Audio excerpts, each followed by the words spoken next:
നമ്മുടെ യാത്രയുടെ അവസാന ദിവസം എനിക്ക് ഇർഷാദ് അവിടെ നമ്മുടെ ആൻഡമാനിലുള്ള ഇർഷാദ് അദ്ദേഹത്തിൻ്റെ ബുള്ളറ്റ് കൊണ്ടുവന്ന് എന്നെ അദ്ദേഹത്തിൻ്റെ ബൈക്കിൽ കയറ്റിയിട്ട് ഒരുപാട് സ്ഥലങ്ങൾ കാണിച്ചു.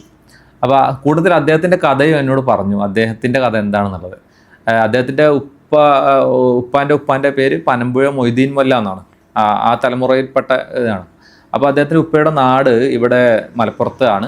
എവിടെയാണെന്ന് കറക്റ്റ് കുടുംബം എവിടെയാണ്, വേരുകൾ എവിടെയാണെന്ന് അദ്ദേഹത്തിന് അറിയില്ല. അപ്പോൾ അദ്ദേഹം എന്നോട് പറഞ്ഞു, അങ്ങനെ ഒരു പനമ്പുഴ അങ്ങനെ കുടുംബക്കാർ ഉണ്ടെങ്കിൽ ഒന്ന് അന്വേഷിക്കണം, കണ്ടെത്തണം എന്നൊക്കെ എന്നോട് പറഞ്ഞിട്ടുണ്ടായിരുന്നു. എന്തായാലും അദ്ദേഹത്തിൻ്റെ കൂടെ ഉള്ള യാത്ര അവിടെ അദ്ദേഹത്തിൻ്റെ കഥ, അദ്ദേഹത്തിൻ്റെ ആഗ്രഹങ്ങൾ, സ്വപ്നങ്ങൾ അതൊക്കെ എന്നോട് പങ്കുവെച്ചു. അദ്ദേഹത്തിൻ്റെ ആഗ്രഹം സ്വന്തമായിട്ടൊരു വീടുണ്ടാക്കണം എന്നായിരുന്നു, ഉമ്മാക്ക് നല്ലൊരു വീടുണ്ടാക്കി കൊടുക്കണം എന്നായിരുന്നു. അതൊക്കെ അദ്ദേഹം പൂർത്തീകരിച്ചു എന്ന് പറഞ്ഞു. അദ്ദേഹം ടൂറിസ്റ്റ് മേഖലയിലാണ് വർക്ക് ചെയ്യണത്. ഹാവിലോക്കിൽ 5 വർഷം ജോലി ചെയ്തിട്ടുണ്ട്. അവിടുന്ന് കിട്ടിയ എക്സ്പീരിയൻസ് കൊണ്ട് ഇപ്പോൾ അദ്ദേഹത്തിൻ്റെ ജ്യേഷ്ഠന്മാർ നടത്തുന്ന ഒരു ടൂർ ആൻഡ് ട്രാവൽസിൻ്റെ മെയിൻ ഒബ്സർവേറ്ററാണ്. ഇപ്പോൾ അദ്ദേഹത്തിൻ്റെ ജോലി ഒബ്സർവ് ചെയ്യുക എന്നുള്ളതാണ്. ഒരു 10-15 വാഹനങ്ങൾ അദ്ദേഹത്തിനുണ്ട്. ചെറുപ്പക്കാരനാണ്, ഡിഗ്രി കഴിഞ്ഞതാണ്. അപ്പോൾ അദ്ദേഹത്തിൻ്റെ കൂടെ അദ്ദേഹം എന്നെ ബൈക്കിൽ പ്രത്യേകമായിട്ട് കൊണ്ടുപോകണം. എൻ്റെ ആഗ്രഹം വണ്ടൂർ കാണണം എന്നാണ്, കാലിക്കറ്റ് കാണണം എന്നാണ്. അപ്പോൾ പോർട്ടബിളായിട്ട് നിന്ന് കുറച്ച് അതിൻ്റെ പ്രദേശങ്ങളിൽ നിന്ന് കുറച്ച് വിട്ടാണ് ഏത് സ്ഥലമുള്ളത്, ഈ വണ്ടൂരും കാലിക്കറ്റും മഞ്ചേരി ഉള്ളത്. അങ്ങനെ ഞങ്ങൾ പോകുന്ന ബൈക്ക് ഒരു അംബ്രിഗഞ്ച് എന്ന് പറയുന്ന ഒരു സ്ഥലത്തെത്തി. അപ്പോൾ അതൊരു ചരിത്ര പ്രസിദ്ധമായ സ്ഥലമാണ്. അതിനെക്കുറിച്ച് ഞാൻ വായിച്ചിട്ടുണ്ട്. 1943-4 കാലഘട്ടത്തിൽ ജപ്പാൻകാർ 44 പേരെ ക്രൂരമായിട്ട് വെടിവെച്ച് കൊന്ന സ്ഥലമാണ്. അത് എങ്ങനെയെന്ന് വെച്ചാൽ, സെല്ലുലാർ ജയിലിൽ നിന്നും ചാരന്മാർ, ബ്രിട്ടീഷുകാർക്ക് ചാരപ്പണി എടുത്തു എന്ന് പറഞ്ഞിട്ടാണ് ഈ ജപ്പാൻകാർ ധാരാളം പേരെ കൊന്നത്. അങ്ങനെ ഈ 44 പേരെ ഈ ഒരു ദിവസം ജയിലിൽ നിന്നും ഒരു വാഹനത്തിൽ കയറ്റി കൊണ്ടുപോകണം. എങ്ങോട്ടാണെന്ന് അറിയില്ല, അവർ കൊണ്ടുപോകണം. അങ്ങനെ കൊണ്ടുപോയിട്ട് അവരെ കൊണ്ടുചെന്നത് ഹംബ്രിഗഞ്ച് എന്ന് പറയുന്ന ഈ സ്ഥലത്താണ്. അവിടെ എത്തിയിട്ട് അവരെ കയ്യിൽ കൈക്കോട്ടുണ്ടായിരുന്നു, അതുപോലെ തന്നെ മറ്റുള്ള കൊട്ടുണ്ടായിരുന്നു. ഇതൊക്കെ അവരെ കയ്യിൽ കൊടുത്തു. എന്നിട്ട് അവരോട് കുഴി കുത്താൻ പറഞ്ഞു. ആ കുഴികളുടെ മുമ്പിൽ കുഴിച്ച് കഴിഞ്ഞിട്ട് കൊട്ടയൊക്കെ മാറ്റിയിട്ട് ആ കുഴികളുടെ മുമ്പിൽ അവരെ നിർത്തുകയാണ്. എന്നിട്ട് നിഷ്ഠൂരമായിട്ട് വെടിവെച്ച് ആ കുഴിയിലേക്ക് തന്നെ അവരെ തള്ളുകയാണ്. അപ്പോൾ അവർക്കുള്ള കുഴി അവരെന്നെ നിർമ്മിച്ചു, അവരതിലേക്ക് വെടിവെച്ചത്. അങ്ങനെ 44 പേരെ. ഇപ്പോൾ ഈ അടുത്ത കാലത്ത് അവിടെ ഒരു മറ്റേ നമ്മുടെ സ്വാതന്ത്ര്യ ദിനവുമായി ബന്ധപ്പെട്ട് ആസാദി കാ അമൃത് എന്ന് പറയുന്ന പ്രോഗ്രാമിൻ്റെ ഭാഗമായിട്ട് അവിടെ ഒന്ന് ഭംഗിയാക്കിയിട്ട് മോടി പിടിപ്പിച്ചിട്ടുണ്ട്.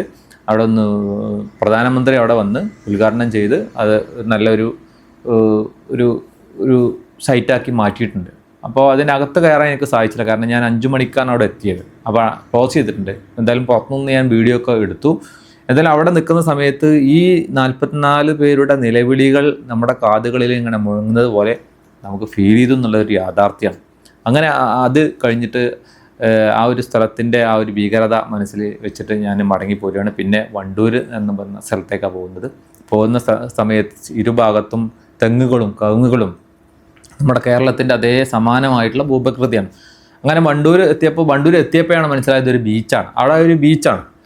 ആ ബീച്ചിൽ നേരത്തെ ഇർഷാദ് കഥകളൊക്കെ പറഞ്ഞു തന്നു. അപ്പോൾ ഈ മുമ്പ് ഈ ആദിവാസികൾ ഈ പറഞ്ഞ നേരത്തെ ജർബുകളൊക്കെ മുമ്പ് ഈ ഭാഗത്തൊക്കെ ഉണ്ടായിരുന്നു എന്ന് പറയുന്നുണ്ട്. ഇപ്പോൾ അവരുടെ എണ്ണം വളരെ കുറഞ്ഞിട്ടുണ്ട്. എണ്ണം വളരെ ശുഷ്കാണ്, നശിച്ചുകൊണ്ടിരിക്കുകയാണ്. അപ്പോൾ നമ്മുടെ വണ്ടൂർ വീട്ടിലെത്തി ഞാൻ വെള്ളത്തിലേക്ക് ഞാനിങ്ങനെ കാലെടുത്ത് വെച്ച് വെള്ളത്തിലേക്ക് പോകാൻ സമയത്ത് ഇർഷാദ് പറഞ്ഞു, പോകല്ലേ, ഇവിടെ മുതല ഉള്ള സ്ഥലമാണ്. പണ്ട് ഇവിടെ വെള്ളത്തിലൊക്കെ ചാടിയിരുന്നതാണ്, പക്ഷെ ഇപ്പോൾ നിരോധിച്ചിട്ടുണ്ട്. അതിന് കാരണം കുറച്ച് ദിവസം മുമ്പ് ഒരു കുട്ടിയെ മുതല കടിച്ചിട്ടുണ്ട്. ഇവിടെ വെള്ളത്തിൽ കളിക്കുന്ന സമയത്താണ് മുതല കടിച്ചത്. അതുകൊണ്ട് ഇപ്പോൾ ഇവിടെ ആ കുട്ടി മരിച്ചു എന്നാണ് പറഞ്ഞത്. അപ്പോൾ വെള്ളത്തിലേക്ക് ഇറങ്ങൽ നിരോധിച്ചിട്ടുണ്ട്. അപ്പോൾ ഞാൻ വണ്ടൂരാണ് നിൽക്കുന്നത്. വണ്ടൂർ ബീച്ചാണ്. ആ ബീച്ചിൽ ഇങ്ങനെ നിൽക്കുകയാണ്. അപ്പോൾ എൻ്റെ നാട്ടിലത്തെ വണ്ടൂർ ഒരു ലാൻഡ് ലോക്കഡ് ആയിട്ടുള്ള സ്ഥലമാണ്, ഇത് ഒരു തീരാണ്. അങ്ങനെ വണ്ടൂർ കണ്ടു. അവിടെ കൂടുതൽ ബംഗാളികളാണ്, മലയാളികൾ ഇപ്പോൾ ഇല്ല എന്ന് പറയാം, ബംഗാളികളാണ്.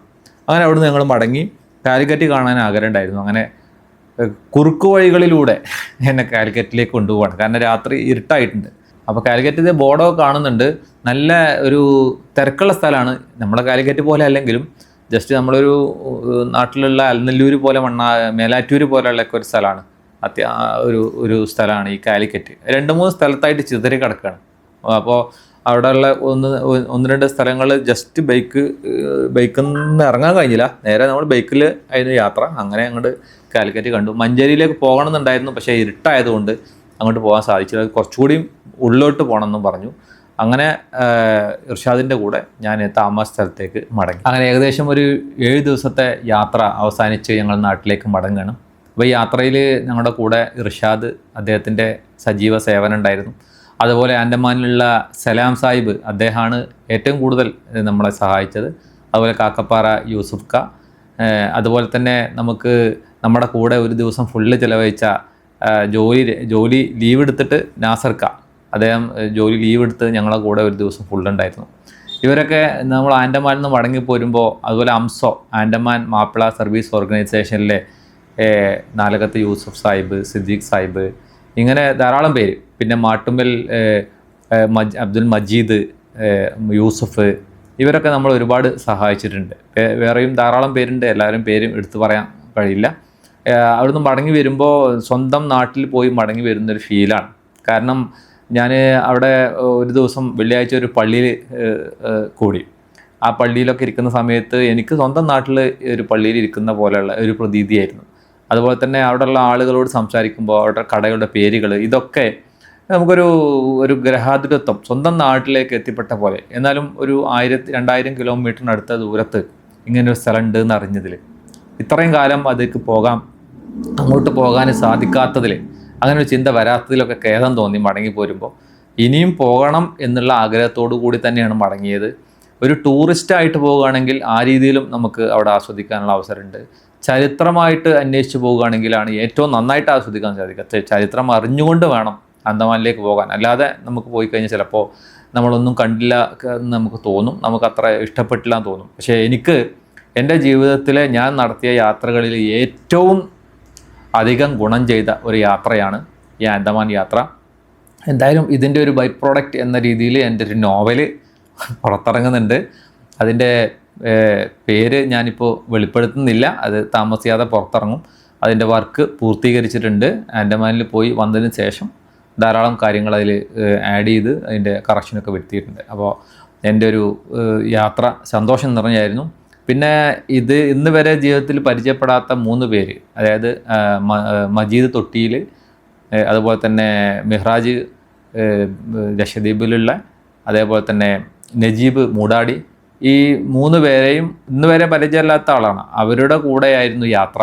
അതും വ്യത്യസ്തമായ വ്യക്തിത്വങ്ങളെ പരിചയപ്പെടാനും നല്ല ഒരു പുതിയ സൗഹൃദങ്ങൾ ഉണ്ടാക്കാനും സാധിച്ചു. എന്തുകൊണ്ടും എൻ്റെ ജീവിതത്തിൽ ഈ ഒരു യാത്ര വളരെയധികം ഹൃദയഹാരിയായിരുന്നു എന്ന കാര്യത്തിൽ യാതൊരു സംശയവുമില്ല.